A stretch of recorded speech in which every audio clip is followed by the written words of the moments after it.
میم criminal law میں ہم ایک ٹرمینالوجی کا استعمال کرتے ہیں آئیڈینٹیفیکیشن پریڈ کا. ہم نے بہت ساری آئیڈینٹیفیکیشن پریڈس کو کانٹیسٹ بھی کیا ہے. کرمنل لاء میں آئیڈینٹیفیکیشن پریڈ کی جو ٹرمینالوجی ہے وہ مجھے ایز سچ نہیں ملی ہے. ایسا ہی ہے جیسا کہ پری ارسٹ بیل کا کانسیپٹ ہے. پری ارسٹ بیل کا سی آر پی سی میں کہیں ٹرمینالوجی موجود نہیں ہے، لیکن ہم 498 سیکشن جو ہے سی آر پی سی کا وہ اس کا مطلب پری ارسٹ بیل ہے. تو کیا آپ یہ بتا سکتی ہیں کہ آئیڈینٹیفیکیشن پریڈ کس قانون کے تحت اور اس کی ٹرمینالوجی کہاں پہ لکھی گئی ہے؟ بہت اچھا سوال ہے آپ کا اجلال. آئیڈینٹیفیکیشن پریڈ کا بیسکلی ایسا نہیں ہے کہ قانون نہیں ہے اور اس کا قانون میں ذکر نہیں ہے. بطور اصطلاح جس طرح آپ نے بات کی، ہاں بطور اصطلاح شاید آپ کو as it is identification parade کا لفظ نہیں ملے گا، لیکن آرٹیکل 22 جو ہے کیو ایس او کا، that specifically deals with the identity of person اور آئیڈینٹی آف اینی تھنگ. آرٹیکل 22 یہ میرے سامنے بھی ہے، میں آپ کو اس کی لینگویج بتاتی ہوں. آرٹیکل 22 کہتا ہے کہ فیکٹس نیسسری ٹو ایکسپلین اور introduce relevant facts. Facts necessary to explain اور introduce a fact in issue اور relevant fact or which support or rebut an inference suggested by the fact in issue or relevant fact, or which establish the identity of anything or person whose identity is relevant. میں یہاں پہ رک جاؤں گی کیونکہ جو identification parade ہے وہ basically identity of any person ہے، ایک ایسا فیکٹ ہے جو کہ ریلیٹڈ ہے ٹو دا ریلیونٹ فیکٹ. میم یہ آپ نے بتایا آرٹیکل 22 آئیڈینٹیفیکیشن پریڈ کو ڈیل کرتا ہے، تو آئیڈینٹیفیکیشن پریڈ کون کنڈکٹ کرتا ہے، کہاں پہ کنڈکٹ ہوتی ہے، اور اس کے پری ریکویزٹس کیا ہیں، کائنڈلی یہ بتا دیجیے گا. آئیڈینٹیفیکیشن پریڈ کے اوپر ریسنٹلی 2025 میں سپریم کورٹ کی ججمنٹ آئی ہے، جس میں ایک دفعہ پھر تمام کا تمام وہ ایک جو پروسیجر ہے، پروٹوکول ہے آئیڈینٹیفیکیشن کا، وہ ریٹریٹ ہوا ہے. 2025 کی ججمنٹ ہے سپریم کورٹ کی، 3 ممبر بینچ کی ججمنٹ ہے یہ. اب اس ججمنٹ کے اندر بھی کچھ لینڈ مارک ججمنٹس ہیں جو سالہ سال سے، دہائیوں سے وہ کنٹینیوسلی فالو ہو رہی ہیں. اگر میں آپ کو بہت پیچھے لے کر جاؤں تو ایک کیس ہے لال پسند کیس. لال پسند کیس جو کہ P L D 1981 supreme court 142 جس کی سائٹیشن ہے، وہ ججمنٹ ہے جو اگر آپ دیکھیں گے تو سپریم کورٹ کی جتنی بھی ججمنٹس آئی ہیں ان کے اندر یہ کوٹ ہوتی ہی ہے، اس کے اوپر ریلائی کیا جاتا ہے. مجھے اس کو پڑھنے کا اتفاق ہوا تو میں نے دیکھا کہ اس کے اندر بیسکلی 2 پرنسپل سیٹل کیے گئے ہیں. رمبیل خان کا مرڈر ہوتا ہے سعد اللہ خان کے گھر میں، ٹھیک ہے. اب پکچر کیا ہے، سینیریو کیا ہے، سین یہ ہے کہ رمبیل خان جو ہے وہ بھاگتا ہوا کھیتوں سے سعد اللہ خان کے صحن میں انٹر ہوتا ہے، اور اس کے پیچھے سے ایک عدد ایک لال پسند اور ایک شخص اور بشیر اللہ نامی شخص جو ہے، 2 لوگ اس کے پیچھے جو ہے وہ صحن میں انٹر ہوتے ہیں.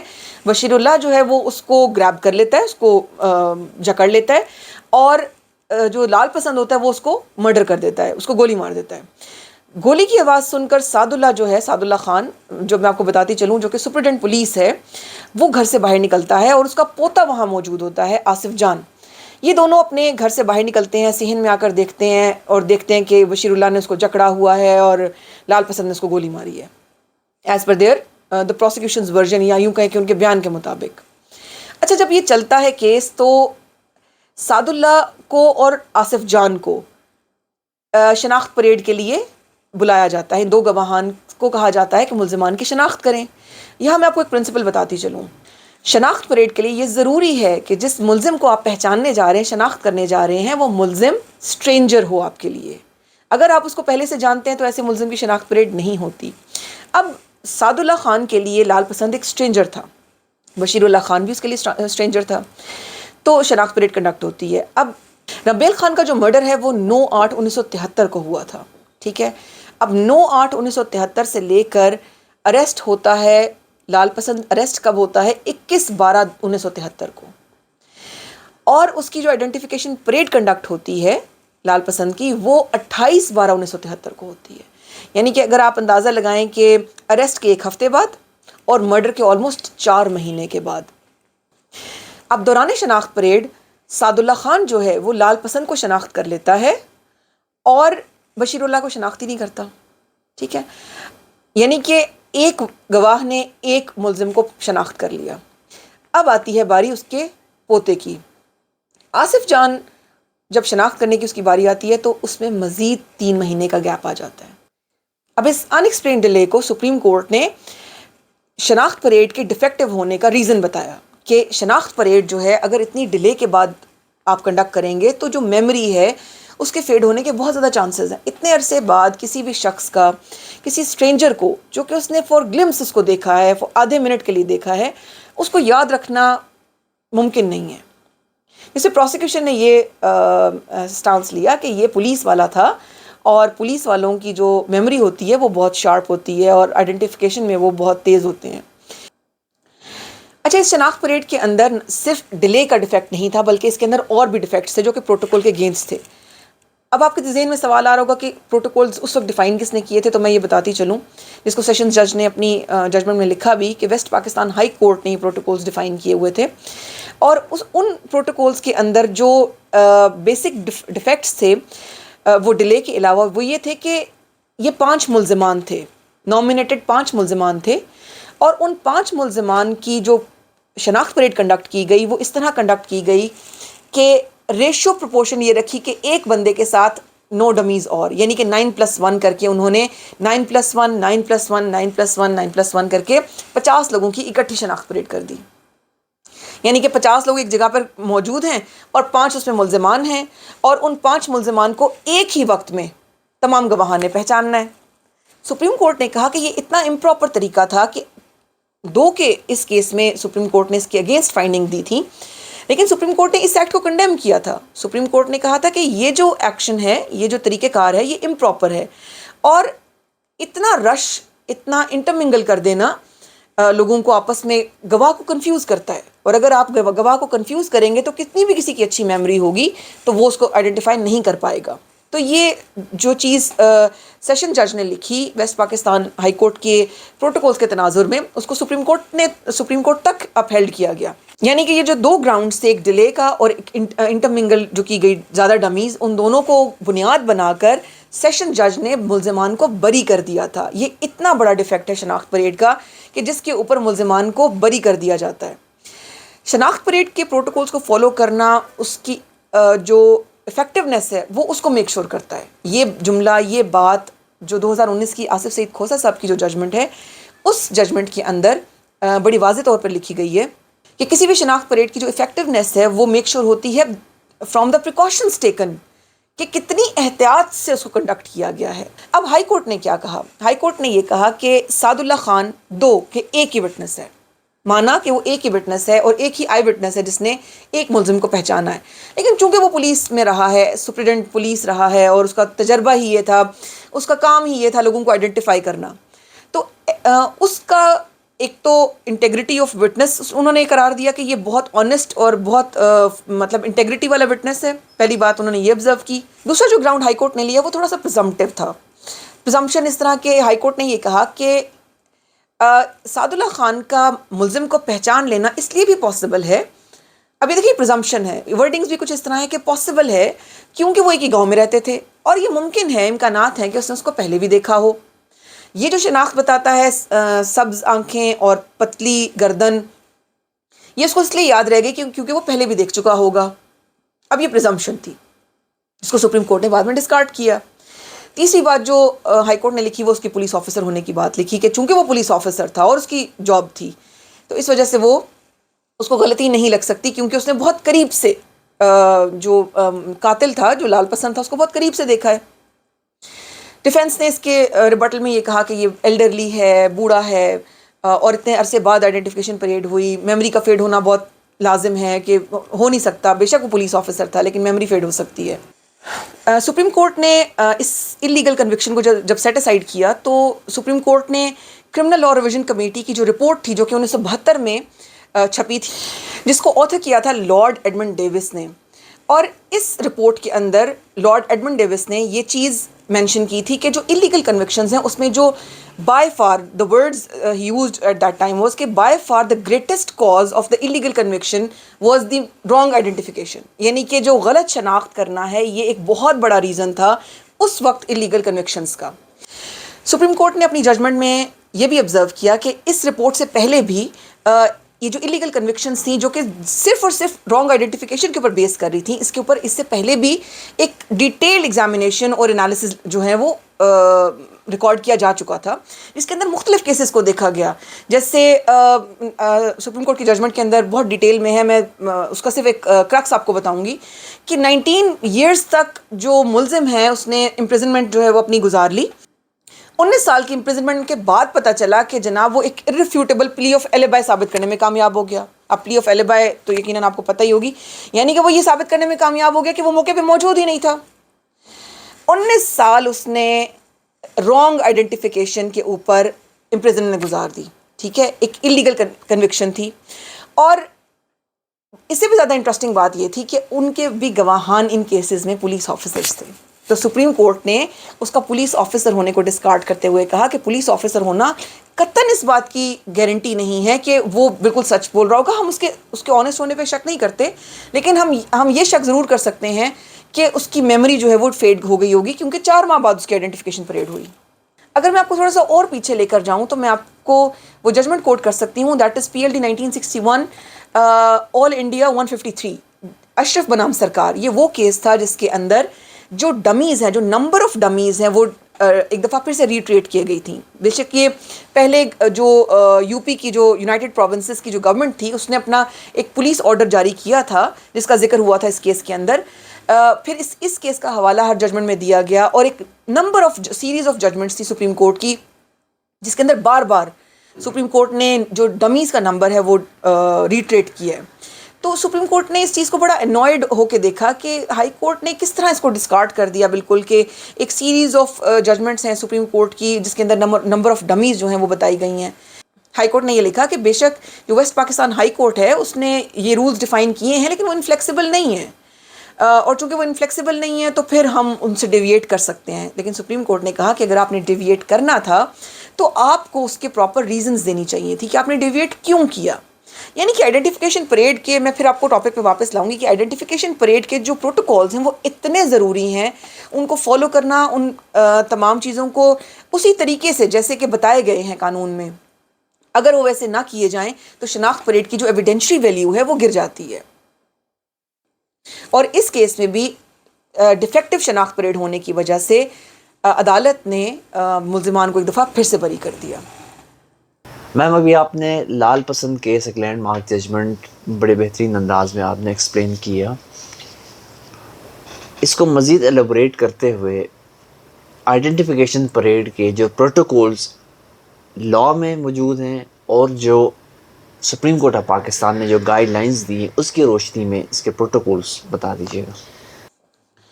اب 2019 میں جسٹس آصف سعید خان کھوسہ صاحب کی جو ججمنٹ آئی تھی جو کہ PLD 2019 supreme court 488 page number ہے، جو کہ لینڈ مارک ججمنٹ ہے اور اکثر ججمنٹس میں کوٹ بھی ہوتی رہتی ہے، اس ججمنٹ میں بھی کچھ تھوڑا سا سملر سینیریو بنا تھا.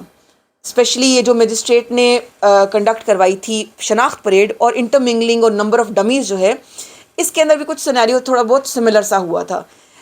اس کے اندر ڈیٹیل آف پروٹوکول بھی سپریم کورٹ نے لے ڈاؤن کیا کہ کیا کیا پروٹوکولز فالو کرنے ہیں، جس میں اگر آپ مجھے کہیں تو میں آپ کو وہ پورے کا پورا ایک سینیریو بتا سکتی ہوں.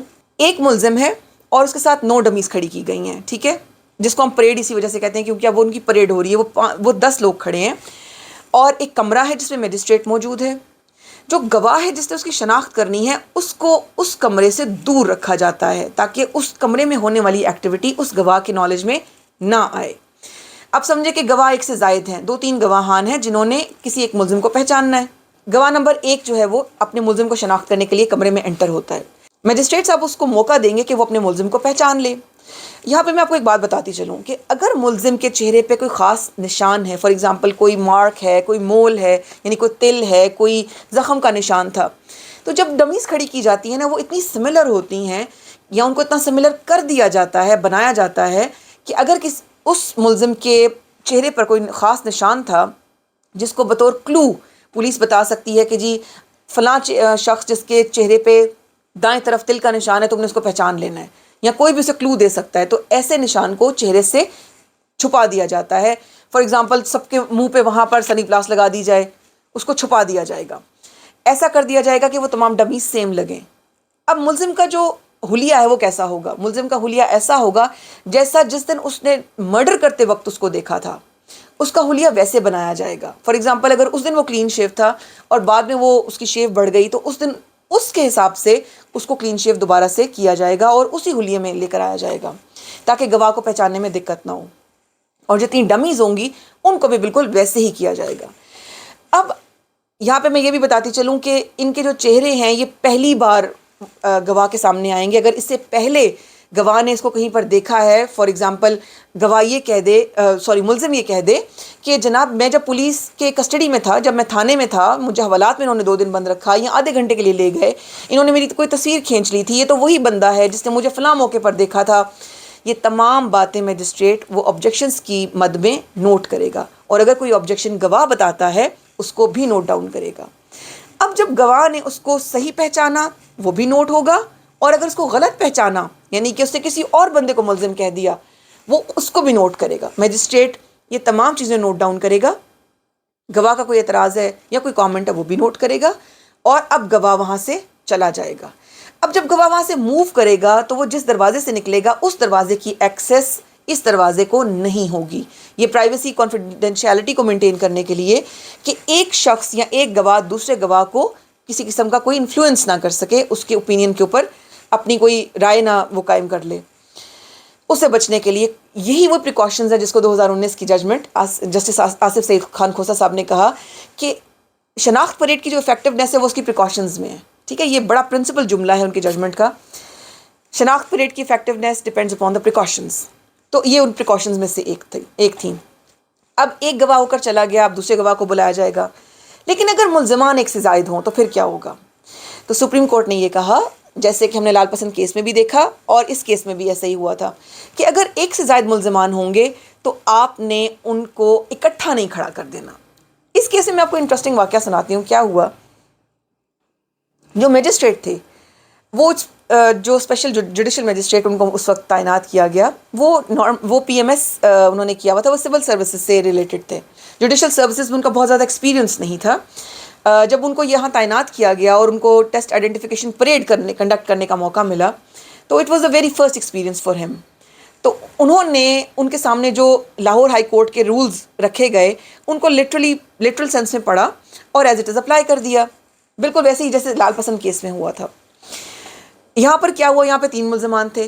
اب کی بار انہوں نے لال پسند کیس کی طرح یہ تو نہیں کیا کہ 5 لوگوں کو 50 لوگوں میں کھڑا کر دیا, نہیں. اب کی بار انہوں نے اس کو کسی اور طرح سے انٹرپریٹ کیا. انہوں نے کیا کیا, 3 10 کی لائنیں بنائیں ایک ہی وقت میں, اور ان تینوں لائنوں میں ایک ایک ملزم کھڑا کر دیا, اور اب گواہ کو کہا کہ یہ 3 لائنز ہیں, ان تینوں میں سے تم نے الگ الگ ایک ایک ملزم کو شناخت کرنا ہے. سپریم کورٹ نے اس پر اس قدر برہمی کا اظہار کیا 2019 والی ججمنٹ میں, اتنا برہمی کا اظہار کیا کہ جو میجسٹریٹ تھے ان کو سپریم کورٹ نے کال کر لیا اور ان سے پوچھا کہ آپ نے اس کو اتنا امپراپرلی کنڈکٹ کیوں کیا. یہاں پر میرا بتانے کا مقصد یہ ہے کہ ایون اس طرح کی ارینجمنٹ بھی سپریم کورٹ نے ڈسکارڈ کی ہے, ریجیکٹ کی ہے, کہ آپ نے اگر ایک سے زائد ملزمان کی شناخت پریڈ کرنی ہے تو وہ آپ نے الگ الگ سیشنز میں کرنی ہے, الگ الگ کرنی ہے. ایسا نہیں ہو سکتا کہ آپ ایک ہی گو میں ان ون لائن آپ اس کو شناخت پریڈ نہیں کروا سکتے. اچھا, ان پروٹوکولز کے اندر ویسے تو میں نے آپ کو ایک پوری ایک سینیریو بتا کے میں نے آپ کو بہت سارے پروٹوکولز جو ہیں اس میں کور کر دی ہیں, لیکن اس میں کچھ ایڈیشنل پروٹوکولز بھی ہیں. جیسے فار ایگزامپل جو ملزم ہے اس کو آپ تھانے میں نہیں رکھ سکتے.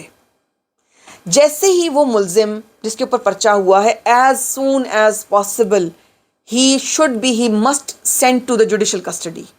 اس کو فوری طور پر جیل میں رکھا جاتا ہے. جوڈیشل کسٹڈی سے کیا مراد ہے؟ عدالتی کسٹڈی, ٹھیک ہے, اور جیل عدالت کی کسٹڈی میں ہوتی ہے. یعنی کہ جو جوڈیشل کسٹڈی ہے وہ عدالت کی کسٹڈی یا تحویل کہلاتی ہے. اب تھانے میں رکھنے کا مطلب کیا ہے؟ تھانے میں رکھنے کا مطلب یہ کہ اس کی آئیڈینٹی ریویل ہو جائے گی. آئیڈینٹی ریویل ہوگی تو کل کو شناخت کرنا کسی بھی گواہ کے لیے آسان ہو جائے گا. دوسرا پروٹوکول یہ ہے, کیا جب تک آئیڈینٹیفیکیشن پریڈ نہیں ہوئی تھی اگر اس کو فار اینی ریزن ریمانڈ کے لیے یا کسی پروسیجرل چیز کو پورا کرنے کے لیے میجسٹریٹ کے سامنے, جوڈیشل میجسٹریٹ کے سامنے پیش کیا گیا, کیا اس کے چہرے کو مفل کیا گیا کہ نہیں کیا گیا؟ عام لوگوں کے لیے ہمیں تو ایز اے لائر پتہ ہے کہ جب مفل کیا جاتا ہے تو وہ اس کا رائٹ کا تحفظ ہوتا ہے بیسکلی. کسی کا مفلڈ فیس اس کو ڈسگریس کرنے کے لیے نہیں ہوتا, یہ اس کی ڈسرسپیکٹ نہیں ہوتی. سم ٹائمز اس کو اس طرح انٹرپریٹ کیا جاتا ہے کہ جناب ان کا منہ کور کر کے ان کو بڑی مطلب ڈسرسپیکٹفل انداز میں پیش کیا گیا. یہ اس ملزم کا حق ہے کہ اس کی آئیڈینٹی ریویل نہ ہو, تاکہ کوئی بھی آتا جاتا شخص اس کو دیکھ کر کل کو شناخت پریڈ میں اس کو اپنا ملزم نہ ٹھہرا دے.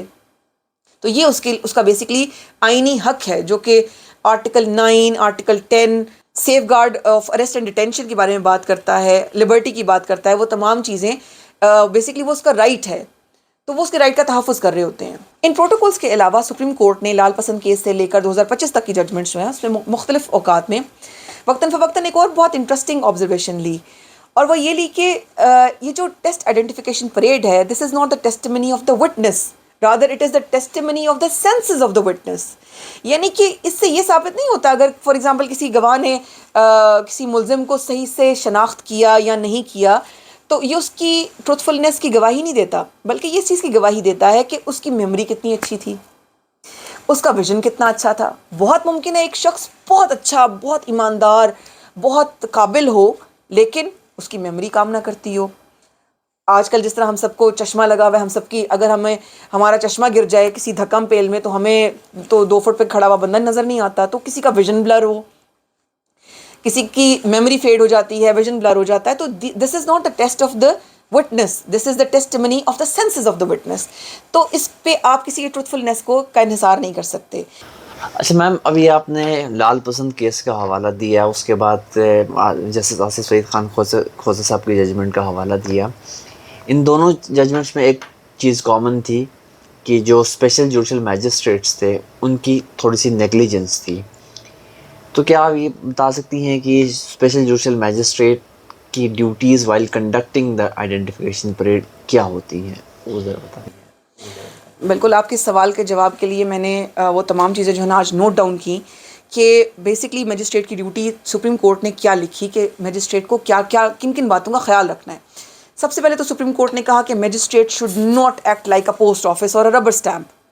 میجسٹریٹ کو الرٹ ہو کے اپنی تمام سینسز کو بالکل حواس باختہ ہو کے نہیں بیٹھنا, بالکل اپنی سینسز میں رہ کر الرٹ ہو کے بیٹھنا ہے. اس نے ہر ایک کا ڈیمینر دیکھنا ہے. جیسے میں نے آپ کو وہ پورا سینیریو بتایا تھا, گواہ آئے گا جائے گا, جو بھی وہ تمام چیزیں میجسٹریٹ نے الرٹ ہو کے دیکھنی ہے. اس کے بعد میجسٹریٹ کیا کرے گا, وہ تمام جتنی ڈمیز ہیں نا ان کی لسٹ بنائے گا. ان 10 لوگوں کی ہر دفعہ شناخت پریڈ میں ان ڈمیز کے نام, ولدیت, ان کا ایڈریس اور ان کی جو آکیوپیشن ہے ان کے اوپر وہ تفصیل سے ایک لسٹ بنائے گا, جس میں یہ 3-4 چیزیں ان کی لکھے گا. ٹھیک ہے, ان کا نام, ان کی ولدیت, ان کا آکیوپیشن اور ان کا جو ایڈریسز ہیں وہ تمام ایک پوری رپورٹ بنائے گا. ٹھیک ہے. اچھا, اس کے علاوہ میجسٹریٹ جو ہے وہ تمام آبجیکشنز, بھلے وہ گواہان کی طرف سے ہیں یا ملزمان کی طرف سے ہیں, اور بھلے وہ پہلے ہیں, بعد میں ہیں یا دوران شناخت پریڈ ہیں, وہ تمام آبجیکشنز کو لکھنے کا پابند ہے. اسی طرح جب بھی کوئی گواہ اپنے ملزم کو پہچاننے کے لیے کمرے میں داخل ہوگا تو میجسٹریٹ صرف اس کو میکینیکلی صرف گزرنے نہیں دے گا اور یہ نہیں کہے گا کہ تم پوائنٹ آؤٹ کرو اور چلے جاؤ. میجسٹریٹ اس سے پوچھے گا کہ اس کا رول کیا تھا. وہ جو رول بتائے گا میجسٹریٹ اس رول کو لکھے گا. اگر کسی صورت میں ایک گواہ آتا ہے اور وہ ملزم کا رول کچھ اور بتاتا ہے اور دوسرا گواہ کے اسی ملزم کا رول کچھ اور بتا دیتا ہے, تو that would be another benefit of doubt جو کہ ملزمان کو جائے گا اور جس سے پتہ چلے گا کہ یہ گواہان سچے نہیں ہیں. اگر کوئی گواہ جو ہے وہ کسی ملزم کو رانگلی آئیڈینٹیفائی کرتا ہے تو اس کو بھی میجسٹریٹ لکھنے کا پابند ہے. اس کے ساتھ ساتھ میجسٹریٹ وہ تمام پریکاشنز لکھنے کا پابند ہے جو اس نے دوران شناخت پریڈ, جب وہ کنڈکٹ کر رہا تھا شناخت پریڈ, اس نے جتنی پریکاشنز لی وہ ان سب کو لکھے گا. اور آخر میں جو high court rules and orders کے تحت سرٹیفکیٹ پرسکرائب کیا گیا ہے وہ دے گا. تو میجسٹریٹ کی پوری کوشش یہ ہونی چاہیے کہ وہ جو لیگل جتنی بھی ریکوائرمنٹس ہیں, پری ریکویزٹس ہیں, وہ ان کو پورا کرے تاکہ جو شناخت پریڈ ہے وہ ڈیفیکٹو نہ ہو. میم, یہ آئیڈینٹیفیکیشن پریڈ کی ایویڈینشری ویلیو کیا ہے؟ اچھا, یہ جو ایویڈینشری ویلیو ہے نا آئیڈینٹیفیکیشن پریڈ کی, یہ کرابریٹری نیچر ہے. یعنی کہ یہ تائید تو کر سکتی ہے, یہ کسی ترازو میں پلڑے میں وزن زیادہ تو کر سکتی ہے, لیکن یہ اکیلی کنوکشن کا باعث نہیں بن سکتی. سول اس گراؤنڈ کے اوپر کہ آئیڈینٹیفیکیشن پریڈ میں کسی گواہ نے کسی ملزم کو پہچان لیا, this is not enough to convict anybody. اور اس کے اوپر بھی 2011 میں 2012 میں سپریم کورٹ کی ججمنٹس ہیں، بلکہ ایک تواتر سے ججمنٹس آتی رہی ہیں جس کے اندر اس کی ایویڈنشری ویلیو کو بار بار ریٹریٹ کیا گیا ہے کہ this is not a substantive piece of evidence. اس کے ساتھ ساتھ ایک ایڈیشنل بات یہ ہے کہ اگر پروسیکیوشن فیل ہو جاتی ہے، یعنی کہ failure to conduct identification parade is not fatal for the prosecution.